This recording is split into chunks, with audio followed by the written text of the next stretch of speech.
Hey, just a reminder before we get into the video, I have a fan comic, a He-Man Masters of the Universe fan comic. I've got 6 volumes, 6 graphic novels. These are 1, 2, and 3.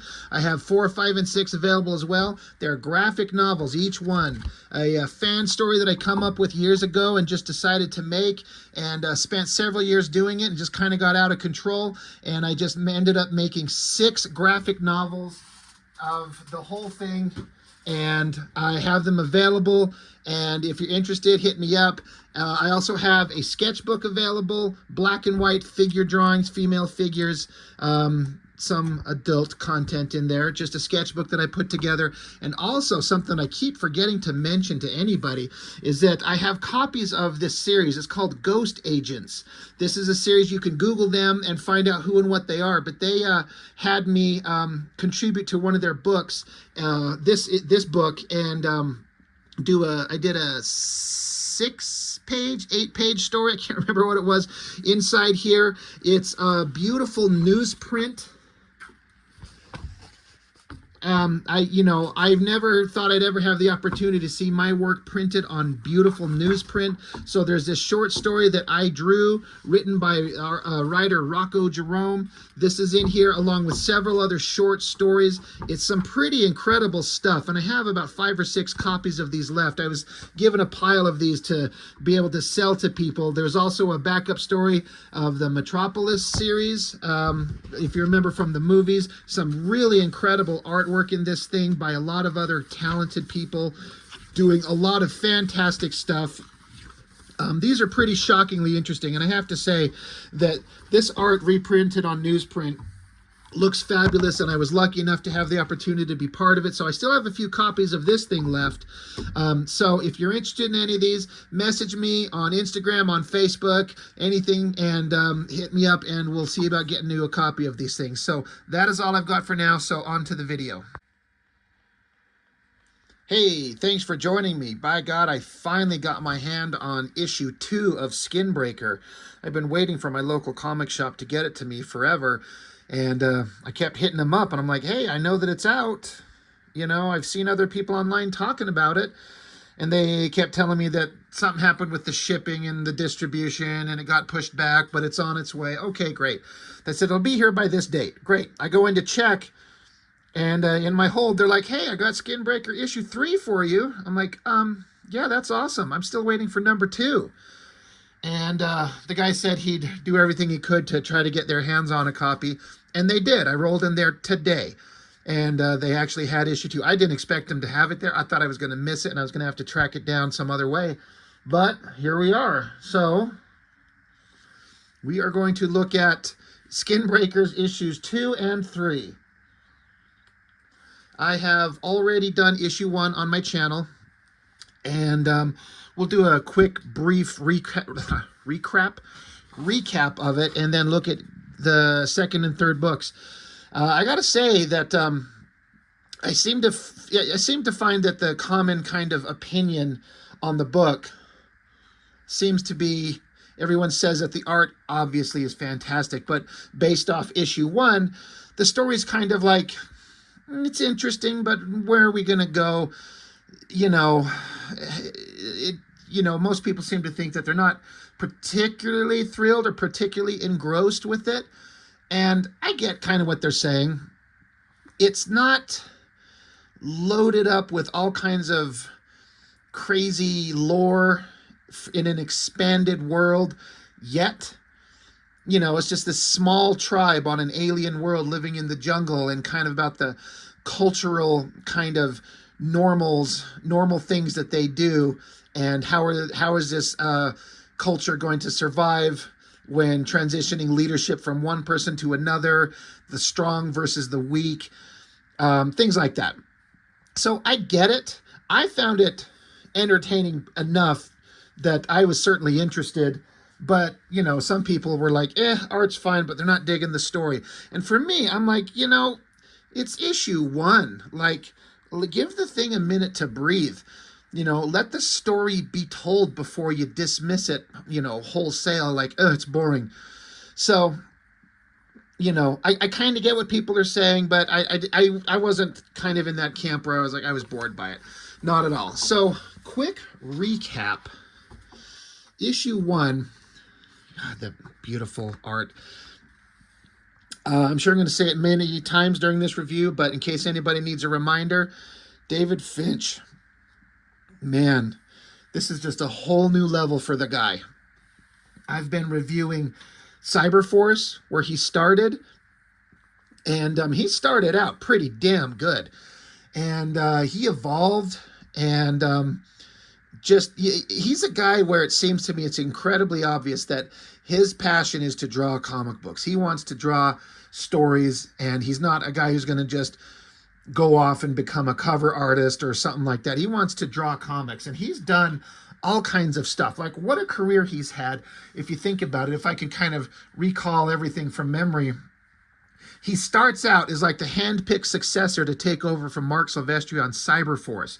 And then he goes off and makes his own series, Ascension, which was a very art-driven story with, characters with angel wings and spears and demon monsters with big wings and a bunch of decorative outfits and swords and monsters, and just right up his alley of the cool shit he likes to do. And then eventually he goes off and creates Aphrodite 9, about a cyberpunk robotic girl thing, which he only drew like a couple issues. I'm not really sure what happened with that one, but that seemed like that was a big thing. But the idea is, you start out your career by taking over Cyberforce from Mark Silvestri, and then you get your own creator-owned book. I mean, that's the dream for any artist. And then he gets another creator-owned book, and then he goes off and he draws a bunch of big titles for Marvel. He did big runs on X-Men. He did Moon Knight, which had pretty fantastic art. He did a run on Wonder Woman, I believe. He had a Batman run. He's just done everything. And there were some eras of his art where I was kind of like, honestly, kind of in his mid-range run when he was at Marvel drawing X-Men, where I kind of got sick of it. And I would actually not collect a book because he drew it. There's just something about his style that was just driving me nuts. But everything that was in his art that bugged me is gone. And this is just like the perfect manifestation of what his art can be. And it's so fantastic. So I may mention several times about how good David Finch's art is. And so please, buckle up if you're going to maybe get sick of it. Jungle scene. And the basic story is we have a primitive culture, a tribe, and we have the old leader and the young pupil, so to speak, who's the good man that is, the one who is learning from the old leader. And they're hunting a creature, and the old leader's kind of making mention of how he doesn't think this is a good idea. The way that we're hunting this thing, this isn't the right way. And the guy, he's like, come on, this has to work. And so they get attacked by a giant monster, dives at them, but the whole thing is set up to explain that they set a trap for the monster, for it to fall and get impaled and stabbed. And then they have to go, and part of their ritual is to take its jaw and split it open by hand to show their strength. This is my kill. And if the creature's still alive, snap it, its jaw open, kills it. It's like the symbolic kind of peak of the hunt. Like, you've put it down, you snap its head, and you're showing that we are the strongest. We have killed this monster. We are awesome. So the old leader just can't do it. So the young guy has to come behind him and snap the jaw open himself. And the old leader is just depressed. He's sad. He understands that he is old. His time is done. And it's in the best interest of their people that he gets challenged for the leadership role. And he's basically begging his pupil to challenge him. And the pupil's like, no, I don't want to do that. You might be old, but you're smart. We still have so much to learn from you. You don't need to die just so I can take over because I'm stronger. And the old man's like, no, that's not the right thing. If you don't challenge me, because part of their culture is if someone makes the challenge, if they walk up to him and say, I challenge you, they have to honor it.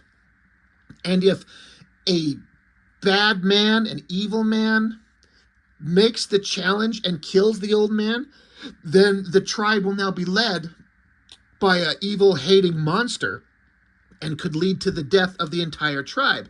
So he's basically like, you have to challenge me so you can take over, so our people will survive. And the young people's like, no, come on, you're talking crazy. We're not there yet. Like, you have much to give us.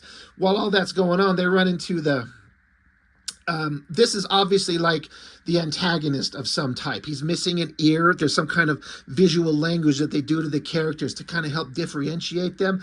But he's like, yeah, he doesn't believe that the old man can make the kill and that he's not worthy of being their leader and someone else should take the role. This is who the leader is afraid is going to take over, is this douchebag. So the young pupil gets in the bad guy's face and tells him to sit the fuck down, shut the fuck up. Don't worry about it. Our leader is in control. He's fine. They take the monster back. They feast at their village. And then they have a ceremony coming up here where they talk about, there's some kind of ceremony that's kind of vague, but I mean, we don't need to have everything spelled out to us to have it be awesome and have us understand it.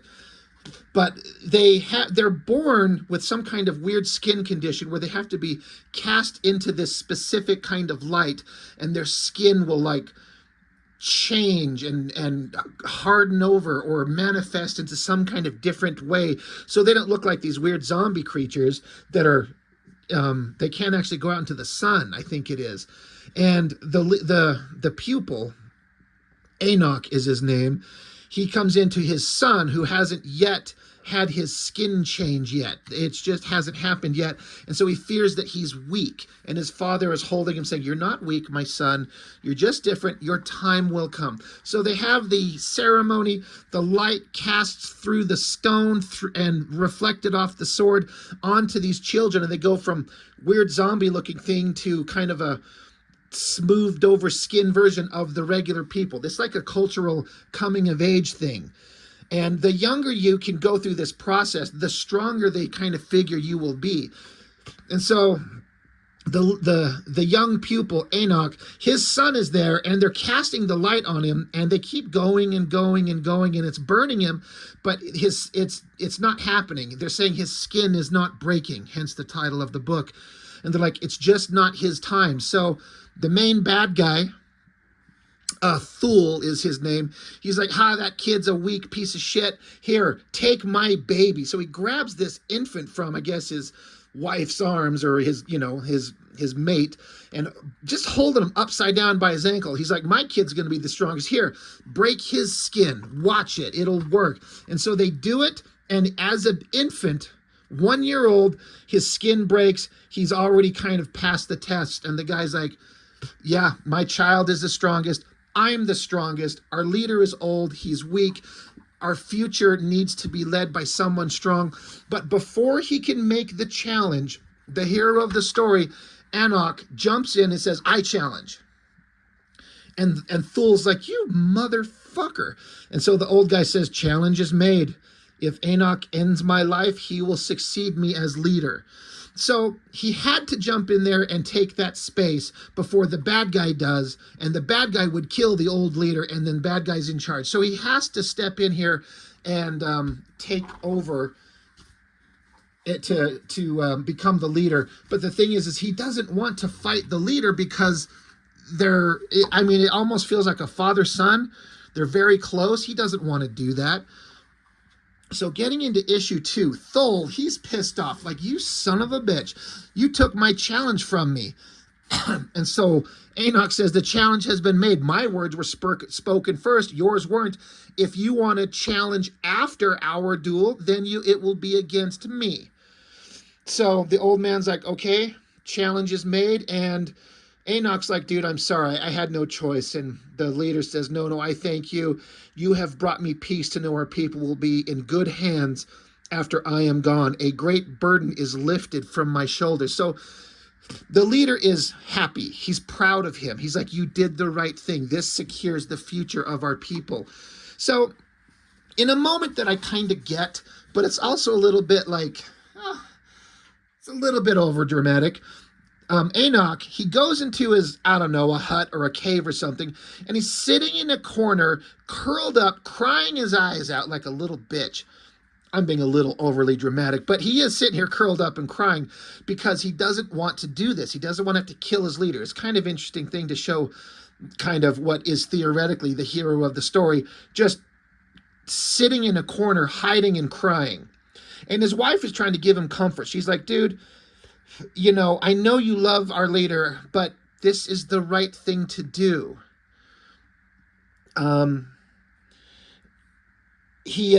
Enoch's saying, why can I not just be the leader without killing the guy who's already there?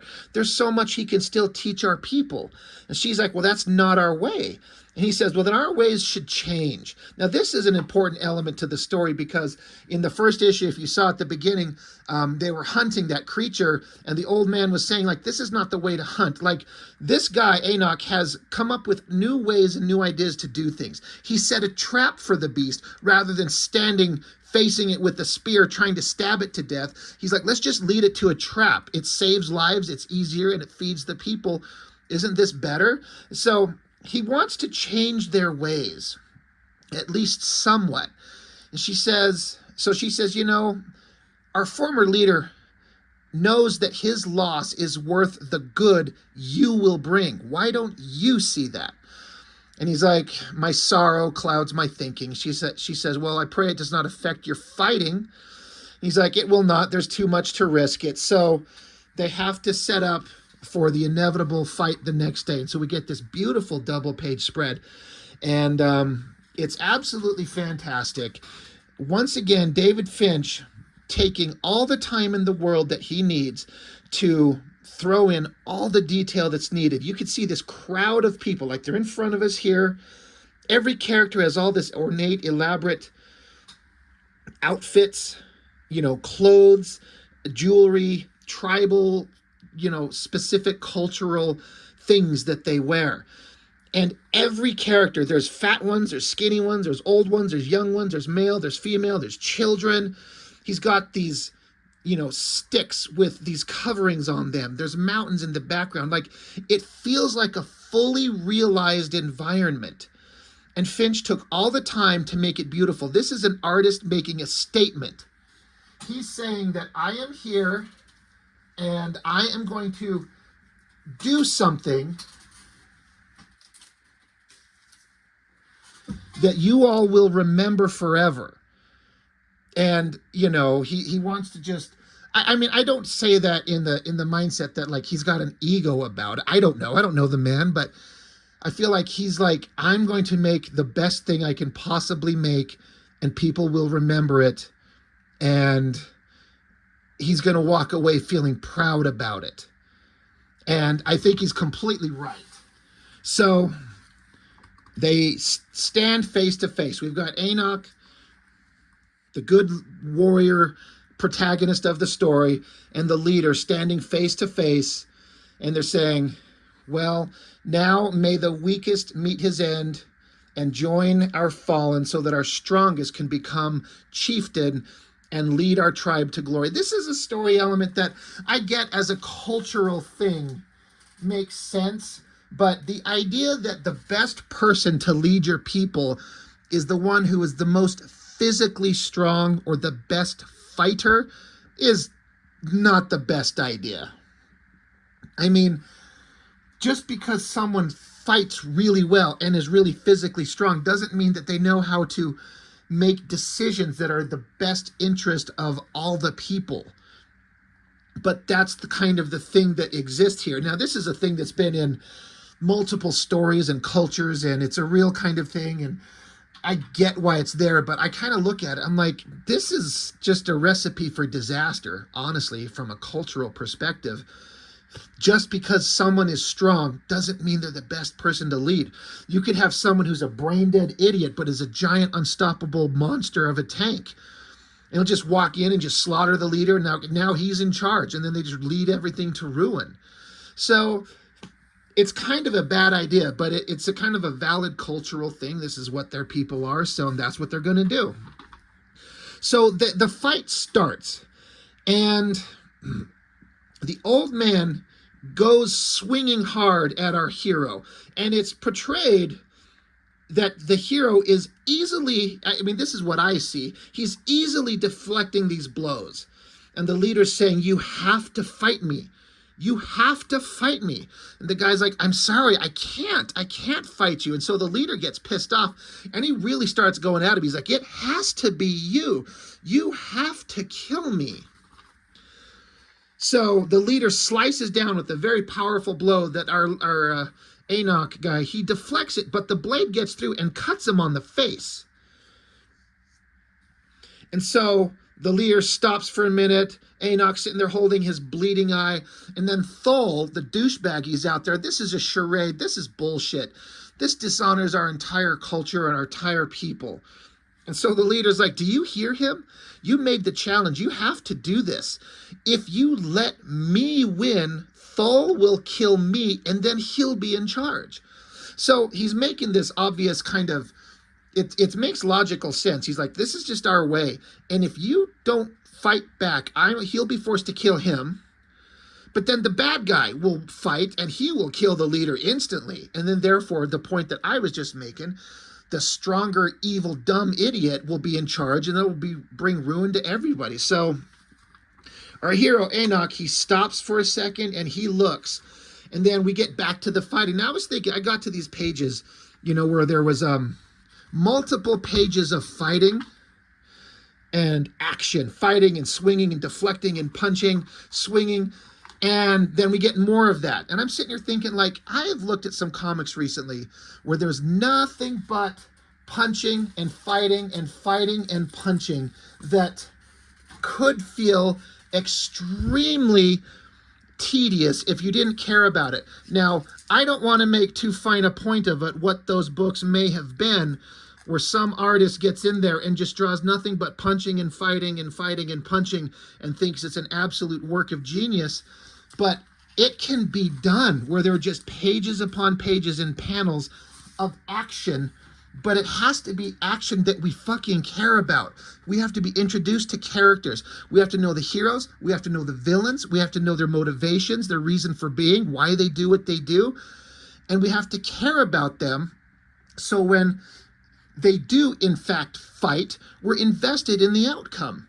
We're sad if the hero loses. We're excited when good wins. So it's so obvious, and Kirkman knows how to write that, and Finch knows how to draw it. So the fight continues. Now Enoch is into it. He is fighting back. Swords clash, there's kicking, there's swinging, there's punching, there's screamy faces, and Enoch, he screams, or he doesn't scream, but he says, I'm sorry. And we get a double page spread. I love how they left the background white on this. Boom, he plants the pointy end of his axe right in the chest of the leader.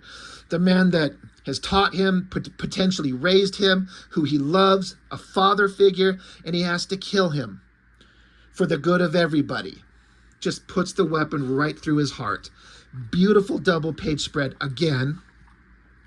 The leader drops the sword, the Skinbreaker weapon itself.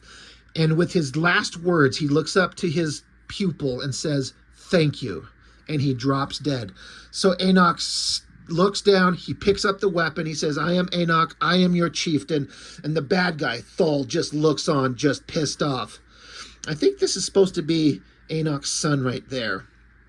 He doesn't actually do anything in this story so far, or at least he does show up. I can't remember if it's the end of this book or the end of issue 3, but I think that's probably supposed to be his son right there, looking up at pride at his dad, who is now the leader. And bad guy, he's pissed. So a little bit time later, Enoch's in his little whatever cave home. He's with the sword, just reflecting on everything that just happened. His wife comes in and she offers comfort. She says, it's time for our leader, Enor is his name. It's time for Enor's stone bringing. He was loved. He will have many stones. So they have basically like a funeral to honor and respect the passing of a leader. And so they walk out, and there's this hill where the entire tribe is bringing their little round things, like their little primitive Pokemon balls or something like that. I was actually kind of surprised. I like it. They don't explain what they are, and we don't need to have it explained. It's just part of their culture, and we don't need to have everything spelled out for us. Just look at it. It's just a thing that they bring as part of their culture. They stack these round Pokemon balls on top of the, I presume, the grave site of their leader. And so Enoch, he sits down and he speaks to, he just speaks out loud. He says, "I'm sorry, my chieftain. I know there is a better way." And he puts the rock down. And then we get what is so far the freaking coolest thing that happens in these books. And I was really, really surprised at this from an artistic perspective and a writing thing. Such a crazy cool thing happens here that I've never thought of and I've never seen. So again, the leader is at the gravesite. He's sad and he's thinking to himself, there must be a better way. He sets the stone down, and we get this giant, beautiful, silent, double-page spread of Enoch just lost in thought. Again, this would not be helped or improved in the slightest by any words on this page. No text boxes everywhere like Frank Miller or Todd McFarlane would do, explaining a bunch of nonsense that we don't need to read. Just let the visuals tell you. The art tells you. When you watch a movie, you don't have to have the character speaking all the time to understand what's going on behind their eyes with their actions and their own words. You don't need to have narration explaining everything to you. Just let the art carry it. So you get this beautiful shot, and David Finch just killed it. Like, it's so good. As an artist myself, I'm looking at the line work and the inking and the lighting, the edge lighting here, the textures. It's so beautiful. So we go from this. He's lost in thought, thinking about the future. The last thing he said was, "I know that we can do things better. There must be another way." And then you flip the page, and it's the same fucking shot, but he's aged. So we just had a time jump just like that. I stopped in my tracks. I was like, holy shit, wait, what? And I'm like, yeah, we're in the future. And I did look in the back. They do explain in the back of either this issue or the preview or the next one that it's a 20-year time jump. So I don't know how old he's supposed to be. He could be 30 or 40. I don't know. 20 years later, he could be 50 or 60. But he's, it's the same guy. You see the fresh cut wound on his face is now a scar. He's got the same kind of headband thing, but he's got gray hair, long gray beard, more wrinkles in his face. He's old. He looks to be the same age as the leader he just killed. So I was actually really surprised at that from a storytelling perspective. The guy who you figure is going to be the focus of the narrative, we just jumped 20 years into his future. I'm like, oh, from an artistic perspective, it's the same shot. I bet he drew the one and then just photo traced that, or light boxed over to keep the same proportions and everything, to keep it the same exact image. So you can just flip back and forth, like the eyes line up perfectly. But then we just age him up and put him in a different background. Like, I don't know. I just thought that was incredibly fascinating. It was so neat. And what beautiful art. Again, no words needed. So now they're on a hunt, and he's got a bunch of people, and they're setting up devices. There's a winch, there's rope, there's heavy logs, set at the side of this trail. It looks like they dug out like a path. And so the people that are with him, they're like, "Are you sure this will work?" He's like, "Don't question me. Have faith in the new ways." They're like, "All right, the monster's coming." So these monsters that they hunt, it's kind of like buffalo to the Native Americans, I would guess, would be the closest analogy I could come up with, where, they would hunt all kinds of things, but the buffalo for the specifically like the Plains Indians is like a critical resource to them. They use everything from the animal. They don't just take like the hide and the meat, like the bones, the organs, like everything. They use everything. It's kind of like what these creatures are kind of in a way portrayed as, is something they need to have, but they are also vicious killer monsters, and so it's dangerous to hunt them. So as we saw in issue 1, this guy, when he was younger, he was setting traps to, have them fall into a pit and spike them so they don't have to fight it one-on-one. So now this creature comes along, the leader says, now, and then these 2 pillars crash in and crush it, drop it dead. Instant kill, no one is risked. He's like, it is done. And they said, keep your distance, it is still deadly. Bring me the breaker. And so they walk up with some kind of like device in their hands. He looks at them. They have smiles on their faces. At least one guy does. The monster, he got crushed, but he's not dead. He's still twitching. And if you remember in issue 1, they showed where when you kill the monster, you get into its jaws and split its jaw open to kill it. Well, now he's got this device where it's kind of like a lever system where he's got like 2 sticks and like a flat element at the end of it that you place inside its jaw, and then when you split them apart like that, it's like a rib cracker, like doctors use. They put it in you. That's what they do. He cranks down on it, and then he puts his foot on one of the sticks, and then he takes his hands on the other one and splits it, snaps the jaw of the creature, and he's like, a successful hunt. We will feast tonight. So again, he's not having them hunt by just spears and chasing it down and stabbing it to death because you're stronger. He's like, this is much more efficient and much less risk. While that happens, we get a new guy, a young warrior shows up. Now, this is a 20-year jump, so the infant that Thole, at the end of the last issue, when he put his baby up there, and to show that he is a stronger one, Thole himself, he put his baby up there, and the son's name is Paka. This is Paka grown up. He's just the spitting image of his father, an angry, pissed off guy who's out there plotting. He's like, traps and tools, these are the ways that you want to make our tribe take on. Like, this just makes us weaker. You shame us all. Like, you want to do these new ways because you're weak and you're not strong enough for the old ways. So Paka himself has a kill over here. This is his own kill here. So there's 2 groups of them. We've got one here and one here, but this one's still alive. So Enoch, the old man now, he walks up, he says, your kill remains unbroken. He's like, it does. So Enoch walks up to it, grabs its jaw, and snaps it open to show that he may be old, but he can still do it, to demonstrate that he is still strong. And he turns to Paka and says, I do not turn my back on the old ways. I ask that you do not turn your back on the new ways. Making life easier for us is a worthy goal. And Paka says, easy? I do not want an easy life. I do not need an easy life. It makes you weak. So he goes up to the monster and rips the jaw open even wider, just blowing it open to show that he is extremely strong. And he says, you should use your tools less and your strength more. So the chieftain, Enoch, and all his followers, they're just kind of looking on. And so one of his followers says, I fear Paka has a sinister heart and knows only the hatred. And he's like, fear not, my shard bearer. He is a brute who cannot see the wisdom in the new ways, but he will be made to. I will not allow him to claw us back to the ways of the old, for that path is to ruin and death. So that is issue 2 that I just got today. And that centerpiece with the art, with the giant faces and the time jump was so great. I loved it.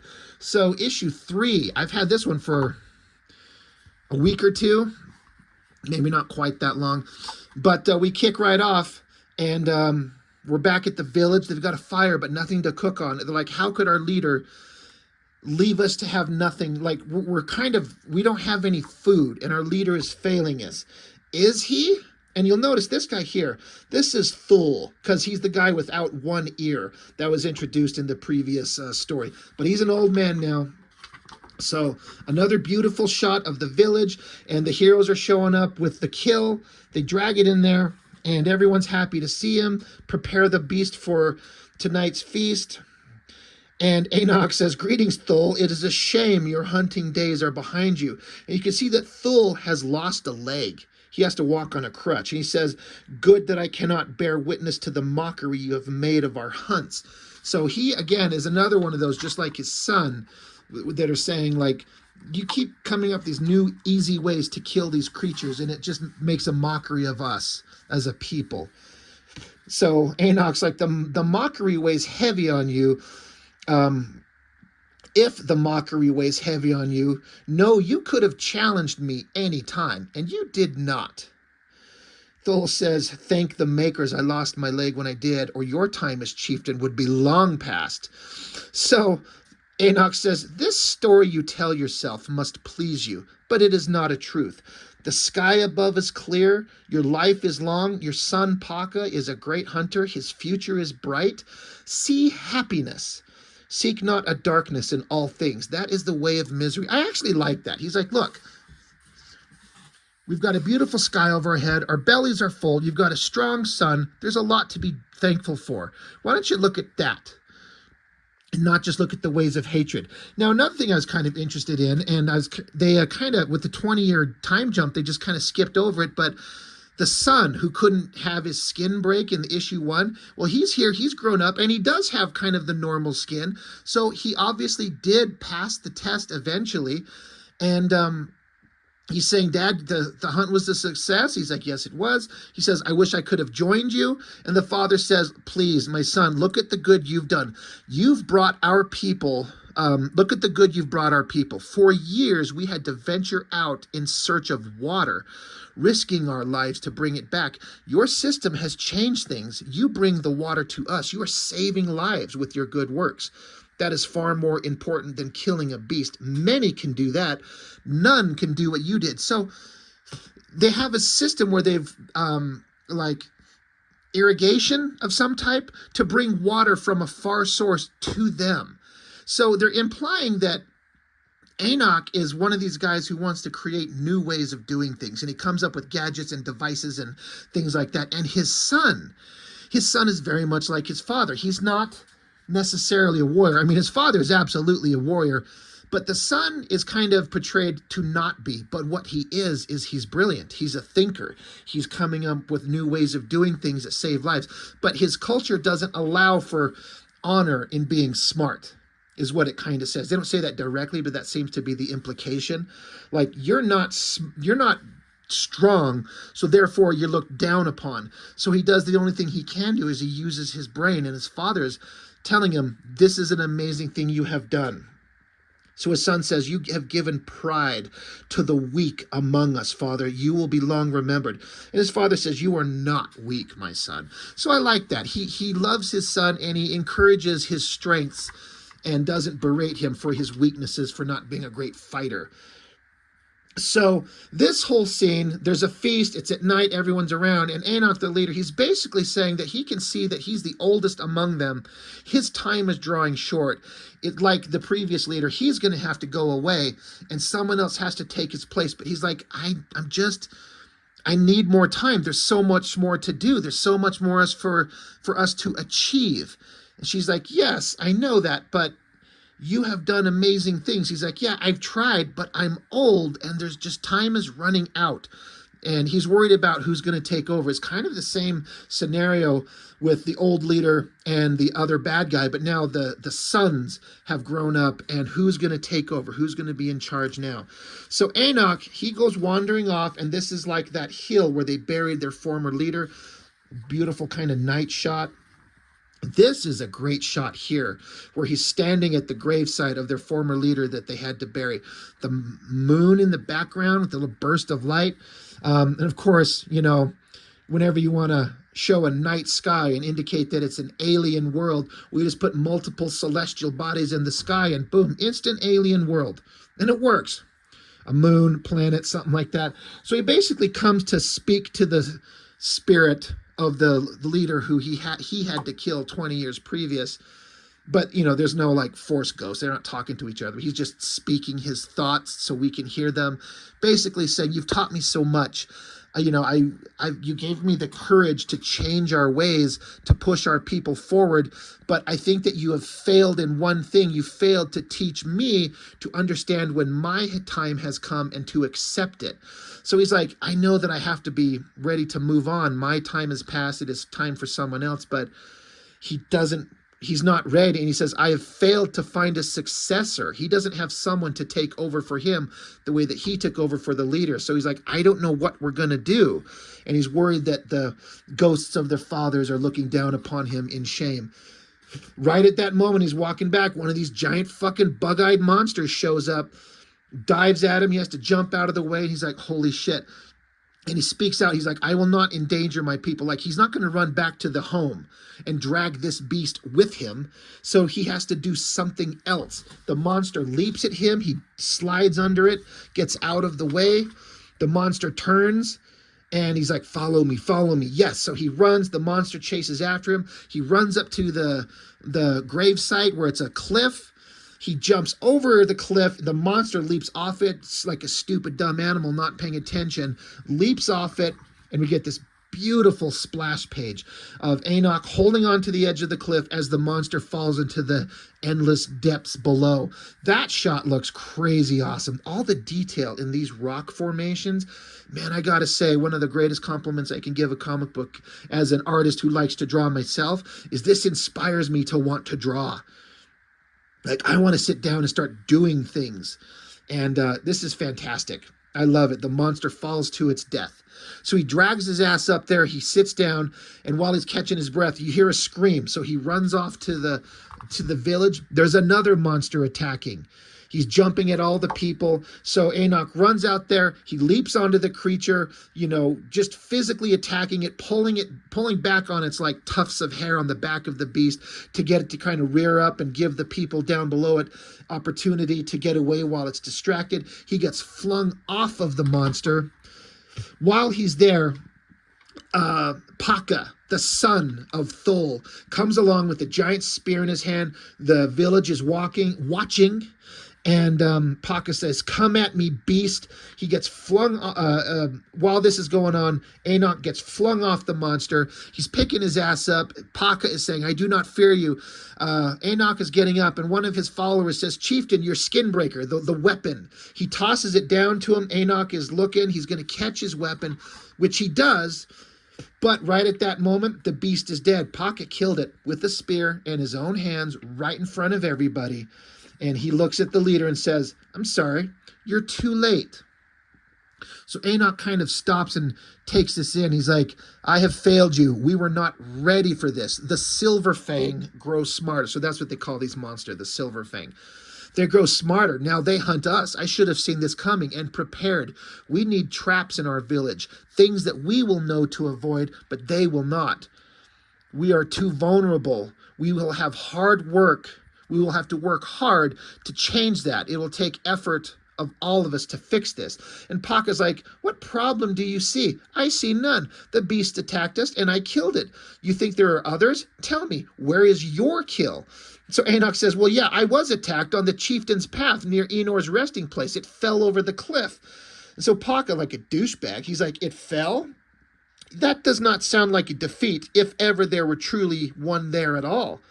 I think our path forward is clear. So he's like, yeah, you just let it fall off a cliff. And he even implies that he's making it up. He implies that the leader is fabricating his story. So then Paka says, I make challenge. Enoch's like, look, wait, hold on. This is only the beginning. They've learned where we live. It's only a matter of time until more of them come. We don't have time to do this. Paka says, are you denying me my right to make challenge? Are you that much of a coward?